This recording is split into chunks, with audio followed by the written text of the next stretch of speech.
after a 2-week break, I can officially say I'm back. And what better way to start than going YouTube Nation and Dog Pound. I'm UngarToTheMax. How you feeling? A salute to you. Again, write your thoughts in the comment section below. Do you like that I'm combining the new intro with the old intro? I want to know your thoughts. So, it's been a little over 2 weeks since I've made a video. I don't know why I took such a significant amount of time off, but I did. And let's get right into it. So, today's video is not an episode of the Sports Room. Today's episode is not part of the I've Been Thinking series. We are going to talk in UFC and wrestling. Why? Well, because I feel like there's a big 2-night event happening at Raymond James Stadium in Tampa Bay, Florida. It involves Roman Reigns, Bobby Lashley, Sasha Banks, The Miz, Asuka, Rhea Ripley, Randy Orton, The Fiend, Bayley, Kevin Owens, Sami Zayn. Any of this ringing a bell? Cesaro is in it. It's WrestleMania, baby! WrestleMania! If you can't tell, I am a gigantic WWE fan. So before I get into WrestleMania, one of my biggest pet peeves, and I've advertised this on a new sports podcast that I'm doing called So, What's the Catch? That show airs every Tuesday, 2 o'clock until 4, on the Be On Air News Network through Facebook at the Ohio Media School. It is me, James, AJ, Rob, Jeremy, aka Kramer, and Charlie. And we discuss a variety of sports topics that have happened that are in the news. So, for example, in last week's episode, we talked a little bit about WrestleMania, and we also talked about the Toronto Blue Jays not playing in Toronto, Ontario, Canada for the second straight season because the Blue Jays are playing in Dunedin, Florida at their spring training stadium. We also talked about Aaron Rodgers' future with the Packers. We talked about Francisco Lindor's massive contract extension. We've talked about UFC 260. We've talked about the 49ers trading up to the number 3 overall pick. So we cover a lot of topics. So I strongly encourage you to come on over to the Be On Air News Network every Wednesday from 2 o'clock until 4 to hear a great sports podcast. I can already tell you 2 topics we're going to be covering on the show this week because they're stories I'm going to be covering. Number 1 is that the Pittsburgh Penguins and the Buffalo Sabres are playing each other on April 17th at KeyBank Center. Now, the Sabres are the worst team in the NHL, by far. But the reason this game is significant is because the Penguins and Sabres are co-hosting Pride Night. It's the first time ever that 2 teams are co-hosting a Pride Night. So that's one of my stories. The other story is that the Chicago Blackhawks purchased their AHL affiliate, the Rockford Ice Hogs. So we'll discuss these stories more on So What's the Catch with me. The 5 people on the show this week are me, Kramer, who's hosting, James, Charlie, and then Rob will be coming in on Skype. AJ's going to be producing the show this coming week. However, it rotates, so there might be a week where I'm producing the show and you don't see me on camera. There will be another week where, say, James is producing the show, so he's not on camera. The person coming on Skype, we say they're in the penalty box. So that's a little bit of a snippet, a little bit of a self-promotion. But anyway, let's get back to WrestleMania. So I'm not going to be like these typical YouTubers who go through all the highlights and like, oh, this part of the match was absolutely amazing and all this and that. No, I don't want to do that. Because I want you, the fan, to go and watch WrestleMania for yourself. Because what I consider to be a highlight might not be a highlight to you. For example, I really enjoyed Cesaro against Seth Rollins. Especially when Cesaro did this bit where he spun Seth Rollins on his shoulders without like holding him or anything. It was amazing. But maybe some of you didn't really enjoy that match. If that's the case, you might be a little bit crazy in the head, but take it or leave it. Anyway, so I want to go through each match, tell you who won, and then give my opinion about it. So we start with the WWE Championship between Drew McIntyre and Bobby Lashley. Well, let me back up. We were going to start with the WWE title match, but then we got like an hour rain delay, and there's supposed to be bad weather in Tampa Bay again tonight, so I'm concerned. I hope night 2 of WrestleMania doesn't get delayed or anything like that. I actually want to go to WrestleMania next year in Dallas. I don't think, because to be honest, I don't think WrestleMania is ever going to come to Cleveland, Ohio. I just don't think it's going to happen. If WrestleMania were to come to Cleveland, I would want to go. But I don't think it's going to. So I would love to go when it's in Dallas next year. Just seems fun to see WrestleMania in Jerry's world. The home of America's team. Anyway, getting back to Lashley McIntyre. So going into this match, I was conflicted about A, who I thought was going to win, and B, who to root for. Because even I know, as a member of the WWE Universe, I feel like we're supposed to root for the babyfaces. Meaning that we're supposed to root that in the WWE title match, I was supposed to root for Drew McIntyre and root against Bobby Lashley. However, I don't work that way. So, maybe I'm part of the minority, but I root for the heels in WWE. Not all the heels, but just some of the heels that I really enjoy and I like their style. But that doesn't mean I'm not a fan of the baby faces. Like, some superstars I'm just like, okay, I don't care. Like, I don't really root for them. Even if they're a heel or a baby face.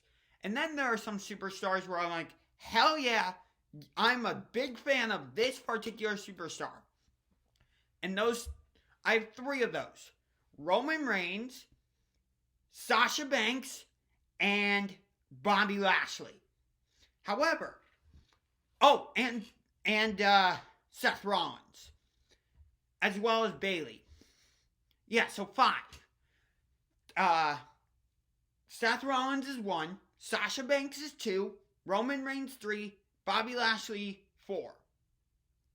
4 or 5s. And then Bayley 5. There we go. Okay. And then my top baby face is Drew McIntyre. I don't know who my other top baby faces are at this moment. I actually would have to think about that. But because Drew McIntyre is my top babyface, and I'm a huge fan of Bobby Lashley, I was so torn about who to root for. Because Drew McIntyre won the WWE title against Brock Lesnar last year at WrestleMania 36. However, there were no fans there because the global bastard, known as COVID-19, had just started, and we're all just like, what the fuck do we do about this? What do we do?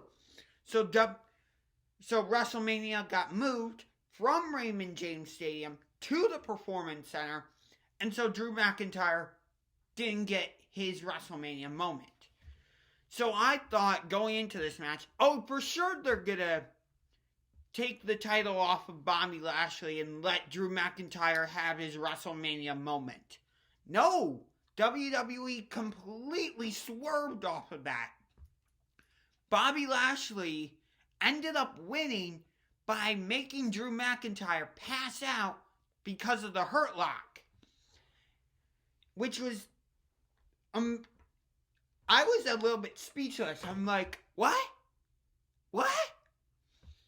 Now, my guess is that WWE did this because they're going to end up doing Brock Lesnar against Bobby Lashley at like WWE Backlash or SummerSlam.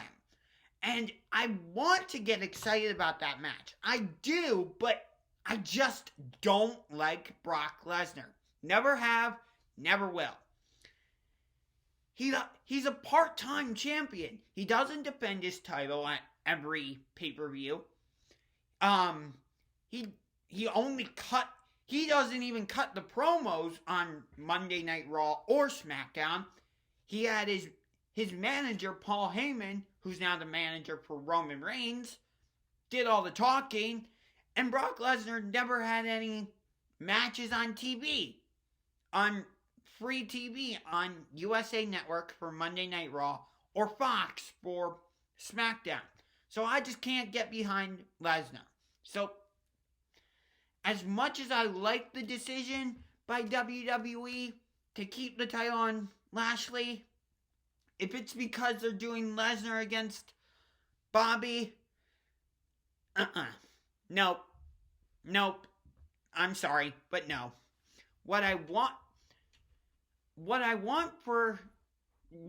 to happen is take Drew out of the title picture for a little bit.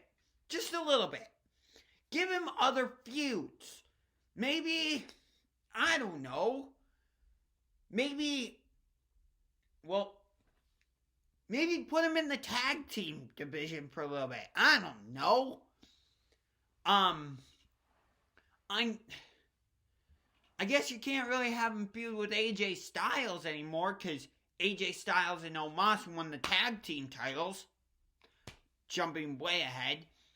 But the next matchup was the tag team turmoil match.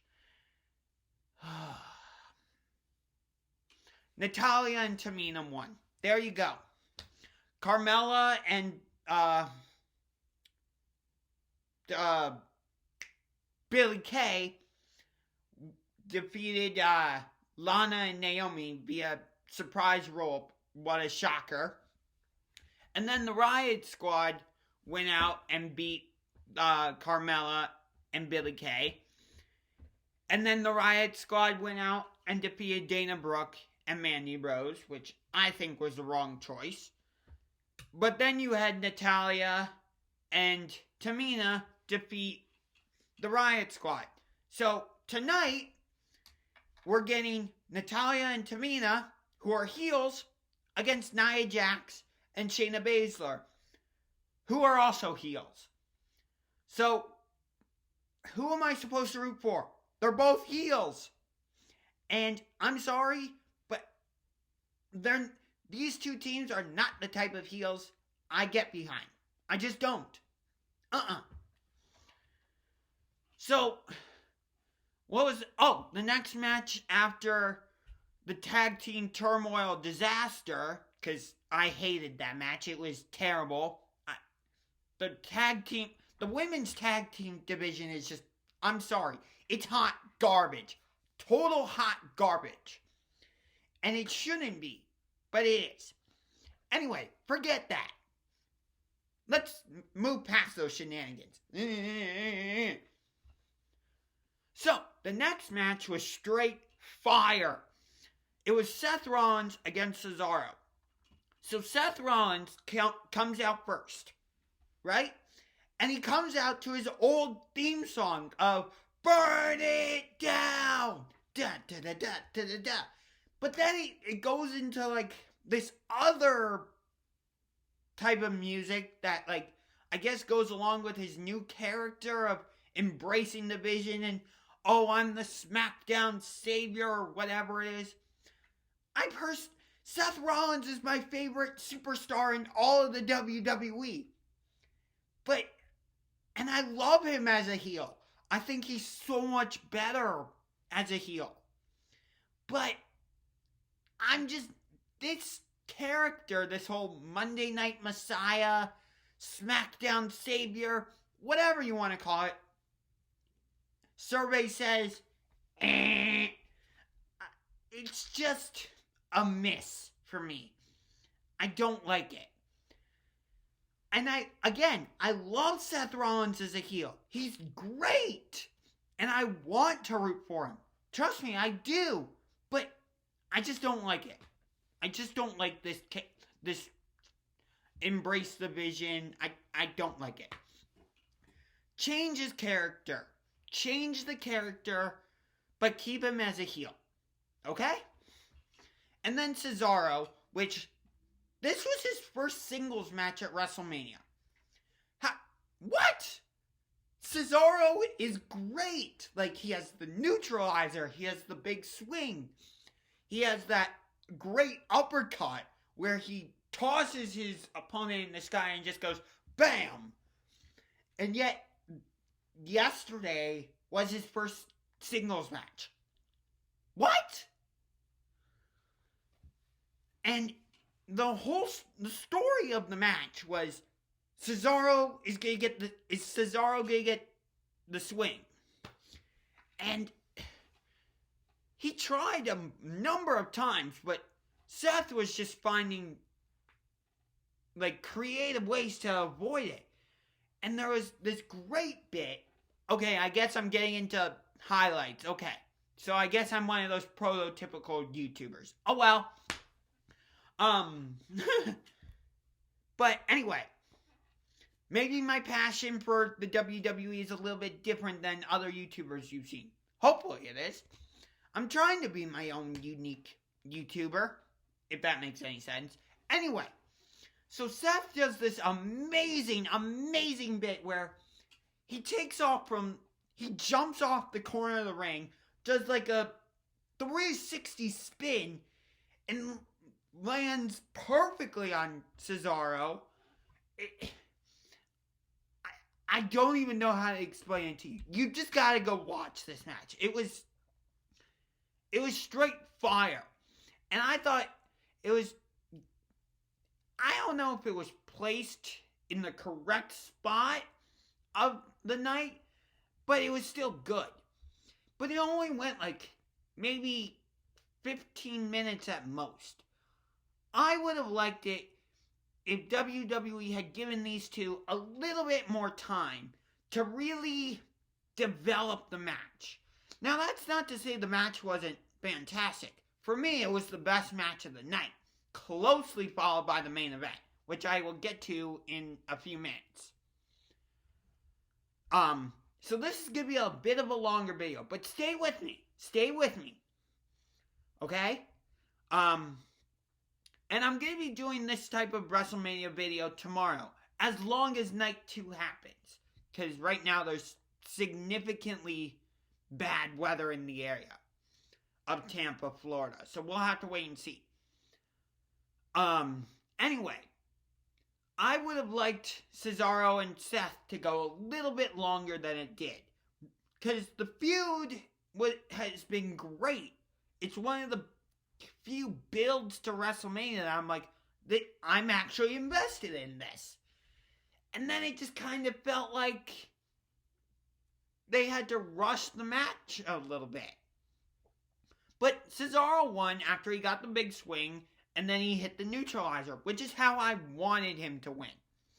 And then we had the Raw Tag Team Championships with the New Day taking on AJ Styles and Omas. AJ is another superstar that I absolutely love as a heel. So I guess that's 6. You know what? I'll have to make a separate video on a different day, kind of telling you who my favorite superstars are and which category I would put them in. I'll do that. But that'll be for a different day. Don't expect that video today. Anyway. So, the New Day kind of provoked AJ to get in the ring. Because he wanted Omas to start. And it was weird. The New Day were kind of acting like the heels. And AJ was kind of being put over as the babyface. But during the feud, I thought the New Day were the babyfaces and AJ Styles and Omas were the heels. That's how AJ Styles has been put over recently. He's been put over as a heel. But the roles were kind of reversed in this match.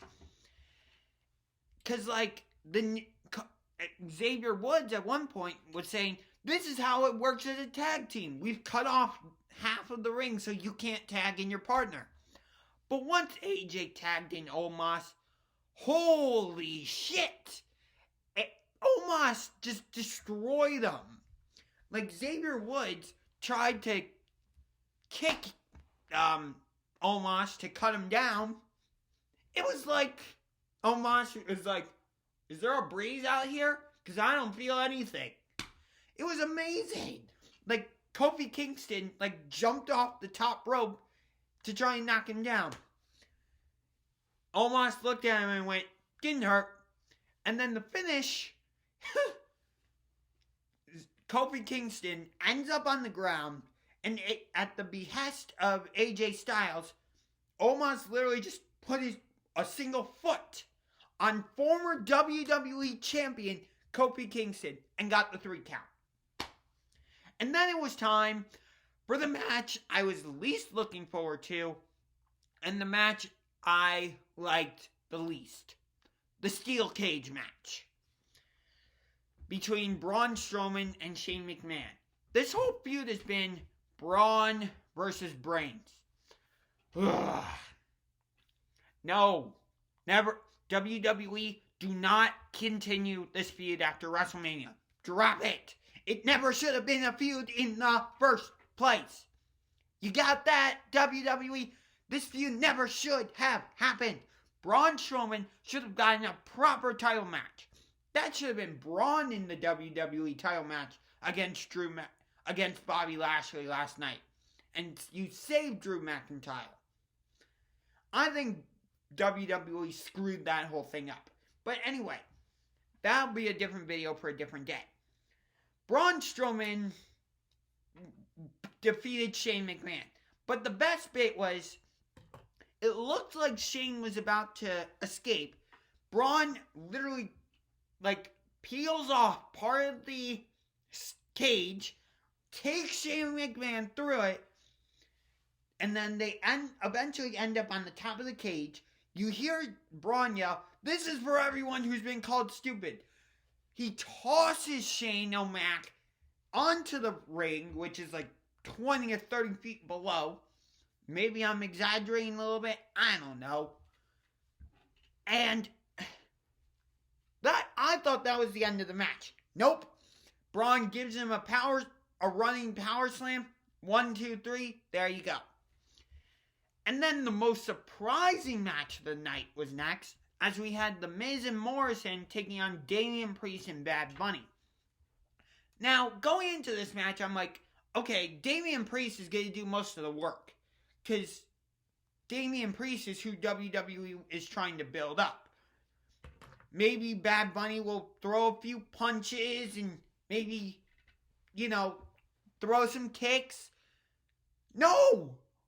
Bad Bunny did most of the work. Holy crap! he looked good. I mean, at one point on the outside, he did I can't believe I'm even saying this, but Bad Bunny delivered a Canadian destroyer to John Morrison. Let me say that again. Bad Bunny, who is a Grammy Award-winning rapper, lifelong WWE fan, delivered a Canadian destroyer. I'm a lifelong WWE fan myself. I'm never going to end up in the ring at WrestleMania and deliver a Canadian destroyer to John Morrison. Bad Bunny did. And you know how this match was won? Damien Priest had The Miz, who's from Cleveland, by the way, on his shoulders, and Bad Bunny delivers a crossbody, and they get the 1, 2, 3. Oh, at another point in the match, Priest and Bunny delivered simultaneous Falcon Arrows, and of course Miz and Morrison kicked out simultaneously. But then the main event. It was Sasha Banks against Bianca Belair. Again, Sasha's my favorite female superstar in all of the WWE. I would love to meet her someday. I would love to have a replica women's championship belt with her nameplates on it. I don't have anything WWE related. What the heck? I'm a WWE fan, and I have nothing WWE. I'm also a big hockey fan, and I have no NHL jerseys. None. Zero. Zilch. What the hell? What the hell? So, I was torn, because I wanted Sasha to retain her title and keep the feud going with her and Bianca. And also because up through last night, I'll just spoil it, Sasha hasn't won a match at WrestleMania. After last night, she's 0 for 6. She's gonna go in the Hall of Fame. No doubt about it. Sasha is as easy of a Hall of Famer as I can think of in the WWE. So are Roman Reigns and Seth Rollins. My question is, when Jon Moxley retires, along with Roman and Seth, does the Shield get into the Hall of Fame as a whole? I have a feeling Roman and Seth are going to get in on their own. But what about the Shield? Do Dean Ambrose, Roman Reigns, and Seth Rollins get in as the Shield? Comment in the comment section below and answer this question. Does the Shield get in the Hall of Fame? Anyway, back to the match. It was spectacular. I mean, to have two women of African American descent, I'll say, in the main event of WrestleMania Night 1 is historical and just flat out amazing.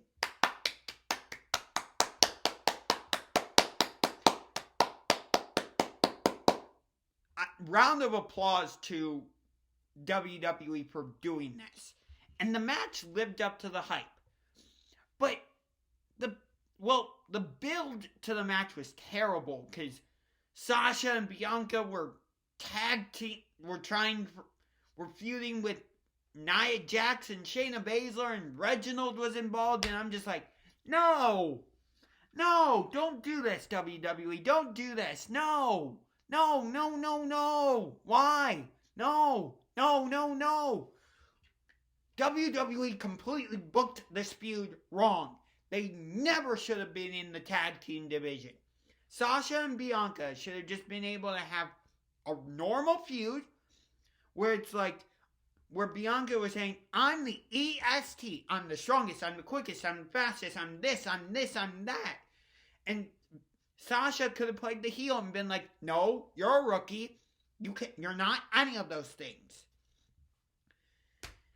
And yeah, Sasha also came out with different color hair. She's been having I think it's blue hair lately. But last night, I don't know if she's from Seattle or what, but it looked like she was repping the Seattle Seahawks. Shout out to my guy Nordcam. Can't wait to do a video collaboration with you in 2023. When we play you guys in Seattle. I'm gonna be coming for you. Because I want revenge. Because we had you in 2019. And you know it, Norb. You know it. We had you. We had you on the ropes. But a couple bad calls by Freddie Kitchens and some bad referee calls allowed you guys to win that game. You guys didn't cheat. It was partially we shot ourselves in the foot and some bad officiating. But anyway, so Sasha and Bianca just kicked the crap out of each other. And there was this great bit where Sasha goes to do a suicide dive. Bianca catches her, rolls through, gorilla presses her, and she walks up the stairs. Now, if I had been coordinating this match, I would have said, okay, Bianca, drop her on the stairs. Just to add to it. Oh, quickly, let me go back to the WWE title match super quick. I would have liked that match to have been a no DQ match. That way Drew and Bobby could have killed each other with steel steps. I just think it would have added to the violence of the match and just made it more fun. Anyway, so WWE did exactly what I wanted them to. Sasha got Bianca in the bank statement, although it wasn't a great bank statement, so I wasn't totally sold that was going to be the finish. And I'm like, which finisher of Bianca's are they going to use to finish this? Because I know she has the KOD, the Kiss of Death.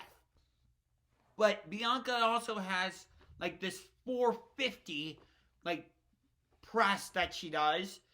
And it looked like that was going to be the finish. It looked like the ref's hand was about to hit the mat for 3 at 2.99999. And yet somehow Sasha was able to kick out. How? I don't know. But she did somehow. And the finish came when Bianca whipped Sasha with her hair. And you could see after the match, Sasha had a huge welt on the side, near her waist. Go back and watch this match. It was fantastic. Go back and watch this match. Go back and watch Cesaro, Seth Rollins. And go back and watch Bobby Lashley and Drew McIntyre. And also go back and watch Damien Priest, Bad Bunny against Miz and Morrison. The other top matches, meh. So that's going to do it for this video. Hope you enjoyed it. If you did, punch that like button like a UFC player. And punch that subscribe button. Until tomorrow, I'm UngarToTheMax, signing off with a salute to you. Go watch WrestleMania Night 2. It is going to be incredible. I'm picking Roman Reigns to retain his title. And I'm picking Rhea Ripley to win the Raw Women's Championship. I'm picking Sheamus to win the U.S. title. I'm picking Apollo Crews to win the Intercontinental title. I'm picking The Fiend to win his match against Randy Orton. That feud has been terrible. I'm picking Kevin Owens to beat Sami Zayn. And I think that's all the matches for tonight.